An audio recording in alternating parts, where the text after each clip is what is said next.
What's up, guys? Joe Patrick, Dirty South Soccer, here for the first ever and hopefully future monthly mailbags. But before we get into the video, just wanted to first of all thank you to everybody who has subscribed to this channel, everybody who's commented, liked the videos. Very much appreciated, makes us very happy, and hopefully you continue to do this in an effort to help try to stimulate some conversation in the videos, because first of all, the conversation is very important. Like what I write for Dirty South Soccer, what anyone writes for Dirty South Soccer, is really only half of what makes Dirty South Soccer and SB Nation in general a place you would want to come visit. The other half is you guys, making the comments section a place that is also a very interesting read, for better or for worse. But I want to encourage you guys to get involved here, and in doing so, please, for the next mailbag section, just leave a comment for any question you want asked. We'll go back to this video next month and pull questions from here as well as other places, but this will be the first place we check. So if you want a question, leave it in the comments below, and again, make sure you subscribe. But let's get into it. First question comes from Bryce Wardlaw. He says, what, if anything, were you happy to see versus Columbus? I was happy to see the game end because it was terrible. Leandro Gonzalez-Pirez is funny. We talked to him yesterday, and he said it was terrible. And terrible. He said it was a very boring game to watch when they went back to rewatch it. There's not a whole lot you can take from it. Generally, I was not terribly displeased with what was going on. I thought the team kind of lost concentration twice. They let a runner get in behind in the channel, and then once that happens, you're really at the mercy of the opponent and the conditions, and there's not a whole lot you can do, to be perfectly honest. You're just trying to salvage anything you can. But I thought, other than those fleeting moments, I thought Atlanta United controlled the game relatively well. And if you look at the expected goals chart, you'll see, Columbus had two great chances. I think they were their only two shots, or at least their only two shots on goal for a long time in the game, until like the very end or something like that. So I didn't think it was like that dispiriting of a performance. It was just terrible to watch. And yeah, like I said, it was just, couldn't wait for it to be over. Next question comes from Alex N. He says, which positions does Atlanta need depth at the most, and where can they find it? It's a really good question. I think that the obvious answer here is at right back. We don't really have a backup right back beyond Franco Escobar, and it's pretty evident that a lot of people I hear say, could Miles Robinson play right back if Escobar goes down? And, I guess technically yes, but if you're playing Miles Robinson at right back, that means you're probably playing Michael Parkhurst at center back, which basically means you have three center backs and you're going to be playing in a back three. Even if you draw up the formation before the game as a 4-3-3, it's going to be a back three if you have three center backs in. They're just naturally going to do what they are strongest in. And while Miles Robinson, yes, maybe he could play on the right, why would you want to move maybe your best player this season out of position into a position he might be more uncomfortable with? So anyway, I think that backup right back is a major hole in the squad. But I think I know Josh Bagriansky. I'm going to call him out right here on the YouTube video. I can do that since he's a Dirty South Soccer family. He's complained about this for a long time about why they didn't sign a right back, and I don't think it's that simple as to like, oh, they just like forgot to sign a right back or didn't think they needed a backup right back.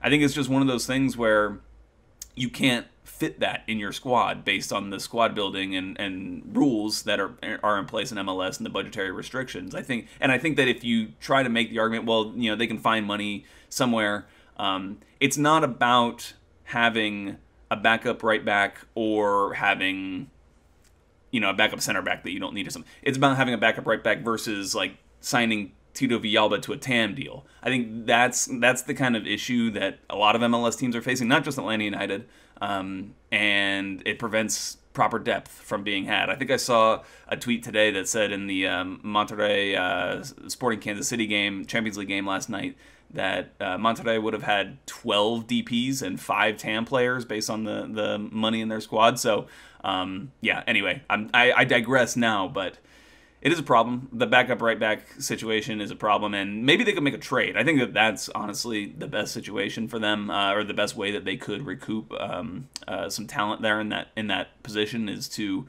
try to make a trade with somebody who would like a guy like a Kevin Kratz or a Mario Williams, a Brandon Vazquez. Maybe you could get a right back for one of those players. I think that that's probably, if there is a right back to be had, if there's a player to be brought in before the end of this transfer window, which I don't think there will be, I think that's the way you're likely to see it happen. Next question comes from Hey Y'all It Me, ATLUTDTID. Is that intentional? It rhymes.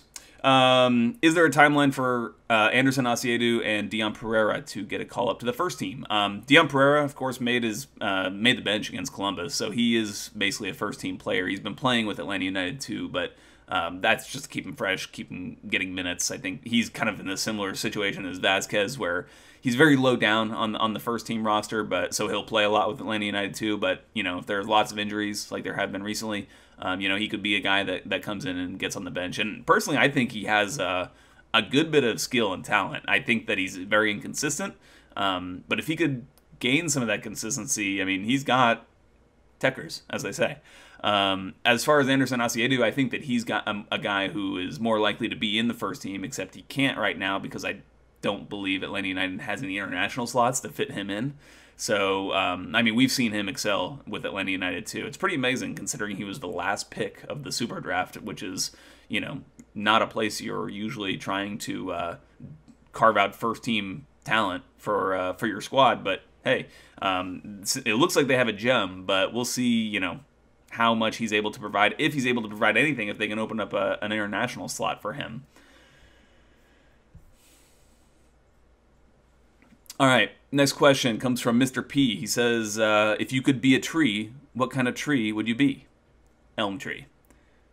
He also asks, if we struggle in New England, if we create more chances but end up with a draw, will the fans revolt? Will the fans be happy with anything less than a 12-0 win? I don't know. You would have to ask the fans that. But I think that fans would be very happy with 3 points. I think that's what fans want at this point. Just want to get out of last place in the Eastern Conference, which is it's kind of cringy to have to even say. It's not good, but I think 3 points and fans will be happy no matter how it comes. Because to be honest, the team is. I'm not even going to go there. Not even opening that can of worms. Let's see. Next question. Percy Herrera asks, is LGP my daddy by association? And the answer is yes. LGP is all of our daddies, especially Miles Robinson. If anybody's wondering what that's about, he said he was Miles' daddy yesterday. Not in a bad way, like in a way that he was like, teaching him to be a good professional, to be a good center back, that kind of thing. Family. G with a sleepy emoji face asks, 3 managers who could replace FDB if things get worse. That's a good place to leave it. We will see you guys next month for the Dirty South Soccer mailbag for, what will it be? It'll be May next month. We'll let you guys know again when that's coming out, but until then, we will see you guys later, and have a good weekend, and 5 stripes don't stop, and neither do I, and let's get out of here.